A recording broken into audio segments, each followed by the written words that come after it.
Arratsaldeon. Ongi etorria. Bueno, eta lehenbiziko galdera izpidea zuk eman diguzu. Eskuetan daukazu karpeta urdin bat, eta hori da, 5.379 esan duzu. Hori da, hau da, nire ikusten dut, ez da honelakoa karpeta, baina karpeta hau nik esaten dut izan beharko lukeela garai baten amaiera. Hemen askotan zalantza egonda ez, zenbat torturatu den Euskal Herrian eta zein intzidentziarekin, eta ja badira urte batzuk badauzkagula benetako zifrak. Eta zifrak gaur egon dauzkaguna dira 5.379. Hori da, ez da bat ere zenbaki makala. Hauek ateratzen dira erkidegoko zenbakiak, gehi oraintxe bertan gehitu zaizkiere Nafarroako ikerketak eta Euskal Kriminologia Institutuak ateratakoak. Eta, bueno, errealitatea da, beraiek artxibategi handi batean dauzkatela 5.379 olako. Eta hautako batean badagoela pertsona bat eta kasu bat, probatutako kasu bat. Bueno, gaur torturen biktimei laguntza emateko nazioarteko eguna da. Oso pelikula eraikigarria egin duzu eta guk ere elkarrizketa eraikigarria egin nahi dugu. Hasteko azaldu diguzu zer diren karpeta urdinak eta izenburuak horixe izan behar zuen, karpeta urdinak.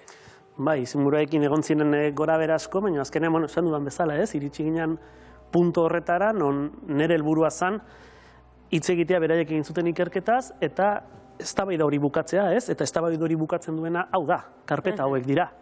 Nik gogoan dut, 2016an gomitatu ninduten emaitzak ikustera, eta, nik nire inguruan, banekien torturaren errealitateen ingurun, ezagutzen dituen kasu ezagunenak, baina ikusi nunak nahi birrindu hautzen ninduen. Osa, sistematizazioak, kantidadeak, numeroak, eta baita ere, beraiek egindako ikerketa, 200 profesional, asko cum lauden bere kategorian, 3 nazio batasuneko behatzaile, eta nik horatzen ez pentsatu nuela momentuan, jazta.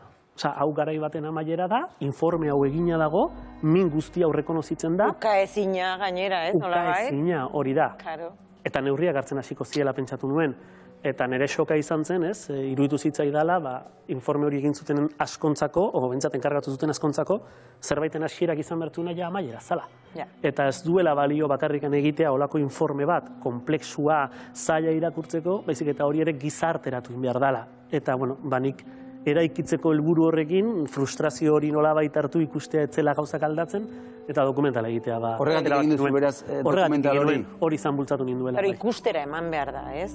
Historiak ezin du hor bukatu baizik eta orain denon historia izatera pasa behar da, ez? Denok ezagutu eta ikutu eta sentitu beharko dugu, ez?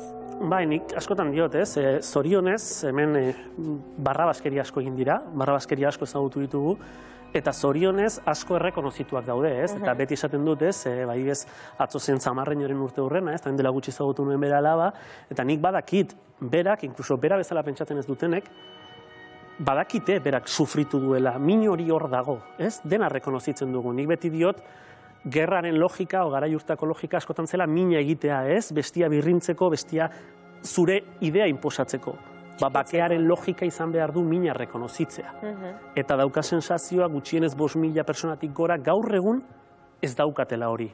Badaukate informe bat, baina ez dago gizarteratua. Orain dela gutxi ezautu genuen adiez, Bahia de Pasaiako kasua, ez? Bazegoen informe bat, non probatzen zen ura ejekuzio bat izan zala, eta familiak etzekien sikiera informe hori existitzen zala. Orduan, gaude puntu batean non gure instituzioek badaukate informazioa, baina esfortzu hori egin behar da, gizarte guztiak, min guztiak rekonozitzeko. 5.379 karpeta horiek ze urte artean kokatuko ditugu? Dira 1960 eta 2014 urtean. Eta asko... 2014 ez da, oain urruti, Hori da, eta gainera azkeneko piko handia 2000-tik gora da. 2000-tik gora da, eta ertzaintzaren urte gogorrenak 2000-tik aurrera dira, bai. Beraz, karpeta kupuru horren barruan, zeuk esan duzu, karpeta bakoitza kasu bat, pertsona baten tortura kasua izango litzateke, eta zuk dokumentalean fokua jarri duzu bereziki beraiengan, eta baita profesionalengan, ez da? Ikerketa horiek egin dituzten profesionalengan. Bai, nik diot, nik egin dudala dokumental bat, non ez dugu torturaturik entrevistatu, torturari buruz galdetzeko. Guk egin duguna da, profesional guzti horiek egin duten lana azaldu, ikusleak ikusteko nola lortu duten horreaino iristea, ez? Alde batetik nola joan diren herri-zerri, atez-ate, udaletxe bilatzen torturatu horiek konbentzitzen proiektu honen garrantzia kontutan eduki dezagun, torturatu batei eskatzen zaionean zerbait kontatzeko, berriro bizitzen ari dela zauri hori. Eta genero violentziarekin ikasi dugu ez dago ezer okerrago, animatu, lortu, min hori ireki kontatu, eta ez sinistea baino, hori da dagoen latzena. Ordunik egin dut profesional guzti hauen lana balioan jarri, bai. Aizu, zientziak kaso asko egiaztatu ditu, torturak izan du direla, sekula entzun alduzu norbaiti esaten, berak aitortzea nik torturatu dut? Hori da gure bake prozesuaren paradojikatako bat. Ni guain nazioartean honekin asko ibili naiz eta aditu ezberdinak ezagutu ditut, eta aurkitzen ditudanean Argentina, Chile, Portugaleko adituak esaten digute begiratzeko beraien adibidea. Baina, klaro, guri horrek ez digu balio, zeren frankismo garaian, beraien estadu diktatorialak erailduak izan ziren, eta gureak ez, gatopardismoa ez, esnatu ziren fascista eta esnatu ziren demokratak. Baina gero denboran aurrera ere, esaten digute adibidez Irlanda begiratzeko. Baina eski Irlandan beraiek bake prozesu bat daukate. Eta guk ez, hemen erakundeak armak utzi nahi izan zituen, eta estatuak ez zituen ez da hartu nahi. Eta orduan oraindikan gaude ez dagoela bestearen mina rekonozitzeko espazio hori. Eta gainera sortu da paradoja bat oso konplejua, behatokiekin pasatzen dana, behatokiak sortzen direnean, sortzen dira bakoitzak besteari egindakoa rekonozitzeko. Eta hemen ematen du, adibidez, persona bat kondenatu izan bada, eta kidea izateagatik, gainera torturarekin ez dakigula ziur noraino den egia hoez, biktima kondizio hori, biktimario izateagatik ukatzen zaiola. Estadu bat, terrorismoak, kolpatzen duenean biktima da. Baina tortura aplikatzen duenen baita ere biktimario. Eta logika horrekin bukatu behar dugu, ez? Ezin da izan batzuk biktimario dielako, edo biktimario bezala kondenatu daudelako, bere biktima kondizio galtzea. Eta horrek egiten du, ez dago inor esatean torturatu dut, baina oraintxe bertan entzun dugu Gale zegoela gaizki, Gale kriston laguntza zeukala, edo entzun dugu Galindo gaizki egiten zuen bakarra zela torturatzea. Hori entzun dugu, orduan, bueno. Bai, hor dago. Ikerketa batean oinarritu zara, eta Eusko Jaurlaritzak bake eta bizikidetza planaren barruan egindako ikerketa batean. Horre jakin ahal izan duzu edo frogatu ahal izan duzu zure aitaren kasuan zer gertatu zen? Bitu, nire aitaren kasua, bai, hortxe frogatu dut. Nire aitaren kasua izan zen, gogoratzen ez, gainera oso ondo. Nik nire aitaren gertatutakoa irakurrian neukan, ez? Nola eman zioten kolpe guzti horiek, pasazuen sufrikarioa. Baina, bueno, gure etxean zen gauza hori askotan esaten dena, ez? Pasaziteken, hemen asko entzun den esaldi hori, ez? Eta baten entzunion esaten Pau Perezeri, nola zegoen hemen sindrome bat, zeinetan hemen torturatu asko iritsi ziren pentsatzera, ez zirela torturatuak, ez dutelako besteak adina kolpe jaso, ez dutelako besteak adina sufrikario jaso. Eta kao, nik hori entzutean, esan nuen, ostras. Eta, bueno, esaten dena da ez, ejemploarekin predikatu, nik torturaren kontua mai gainean jarri nahi badut, nire etxetik astea uste nuen zilegi gutxienezkoa zala. Eta horrela, islatu dugu dokumentalean, guk ere prozesu hori egiten. Baina, harrigarria dirudi ez, non jarri marra tortura den edo ez esateko, esan ikaragarria dirudi ez, osea, marra hemen jartzen badugu, hemendik gorakoak bai torturatuak dira, hemendik berakoak ez. Hori da komplikatua zeren guk jartzen dugu, torturatua adibez, jendea ez da konturatzen funtzionario batekin behar du. Adibez gaur egun esaten dugu, torturatua, bueno, esaten da ez, sekuestratu zuten ez dakizen, eraman zuten ez dakizelekura eta torturatu egin zuten. Ez, eta zergatik zeren hori da delitu bat. Hori da delitu punible bat, zenetan gure zuzenbide gizarteak jarraitu ezaken. Pero tortura ez, tortura funtzionario batekin egin behar du, eta hori da peligrosoa, hori da okerrena, zeren egiten duenak babestu berzetu.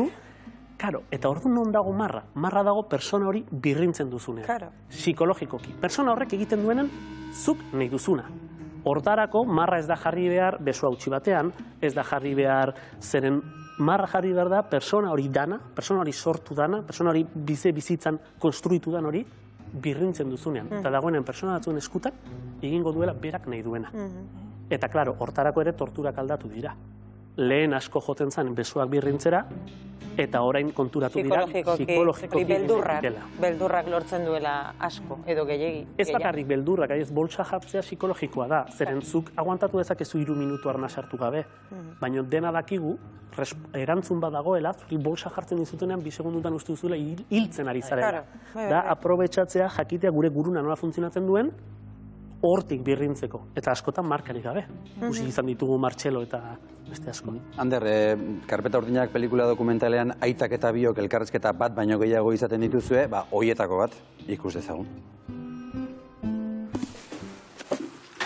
Zure liburuen kontatzen du zure atxiloketaz ari gara, ez? Bai. Liburu hau behin eta berriz irakurri dut, eta lehenengo galderein berriz dut, zuk sekula denuntziatu duzu tortura? Garaiatan hori ezinezkoa zen, nola joango zina, zeinen gana joango zina esatea, guardizileak torturatu nau edo jipoi pilo bat eman dizkit, hori ezen posible. Atxilotzen zintuzten nahi zutenian, eta gitxo, ia aguantar.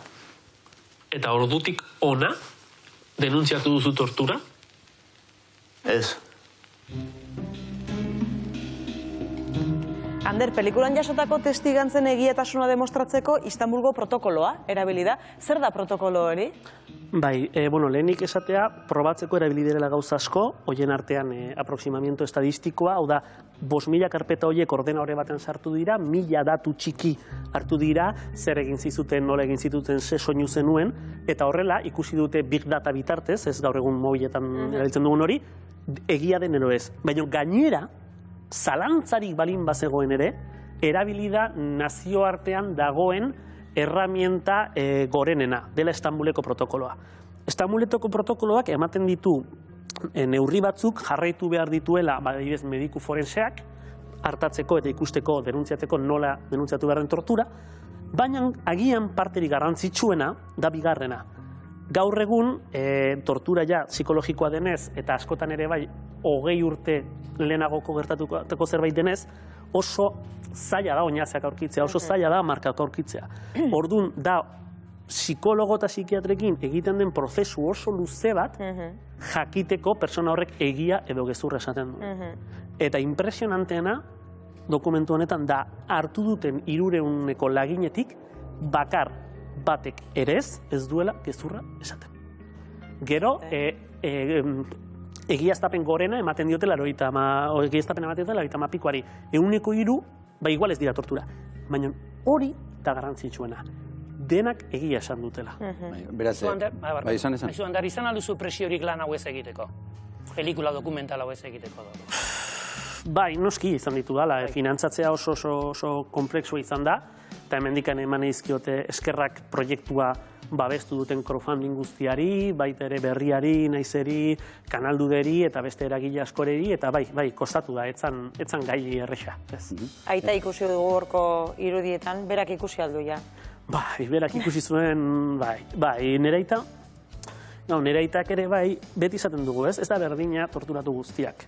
Ez da berdina, adibidez, persona bat manifestazio baten atetzen dena, edo hortik pasatzen ari zena, igual polizia batek hartzen du, eramaten ditu 3 egun, ez daki zergaitik handagoen hor, oetzuen espero hor bukatzea, ematizkiote kolpe batzuk, eta igual persona hori geratzen da, zeharo izorratuta, hurrengo 40 urtetarako. Zeren, etzegoen prestatuta. Ordean, ere aita, bere garaian, frankismo garaian, bazegoen militatzen, eta orduan bazeukan preparazio bat. Eta gero ere bai, ura pasazenean, berak logika horren barruan sartu zuen. Eta orduan bere mekanismoak gertaziteken horren barruan. Eta, bueno, ez dugu inoiz jakingo ze arazo ekarri dizkion bizitzan, noaino, baina nik honek osatu ikusten dut. Eta berak zer iritzi dauke? Nola bizi izan duen pelikularen prozesua edo? Bukatuta lehenengo gauza santzian. Baina sukaldearena grabatu genuen lehenengo gauza zen, eta pelikulen erdian da posible, orduan, bueno, dira olako gauza. Zu negarrekin alduzu, Ander, lan hau egita? Nik oso gaizki pasatu. Bai. Lehenik esan dut zer bultzatu ninduen dokumental hau egitea, eta bultzatu ninduen lehenengo gauza zen, deskubritzea egun batean negarrez hasi nintzala, nire lagunekin negoelako garagardo batzuk hartzen, eta esaten nuen, posible, itziten egitea realaz ez daki zer, eta nik ezin nuen auriken dugu. Ate bat irek izan. Eta gero hasi nintzen, lanketa bat behar izan dut, ez da, erresa ikusi ditudan protokolo guztiak ikustea, eta gero, esate dute el síndrome del vicario, pasatzen den zerbait da, abogatuek eta psikologik ikusten dute, non ikusi dituzun horren beste testigantza, momentu bat iristen dela, pentsatu duzula zuri pasatzaizula. Ez dala, minon, ez dakite nolabait somatizatzen hasten zara. Hori da, eske zuregan sekulako islada, izan behar izan du, ez? Hainbeste testigantza ikusteak eta sentitzeak eta... Frustrantena ez da izan, esate izut, frustrantena ez da entzutea hori. Zeren niri alde batetik lasaitzen hau informea ikusteak. Zeren informeak erakusten du gertatu dela, sistematikoki torturatu dela, eta hitz egiten ari garen zenbakiak direla, ojo, 100 torturatu urteko, gutxi gora bera Euskal Herrian, 100, osea, ze barbaridade. Niri frustratzen ditena da, kalean ez dakiela inork. Galdetzen duzula eta ez dakite, ez gara kabetzen ze dimensioa, ze arazo daukagun.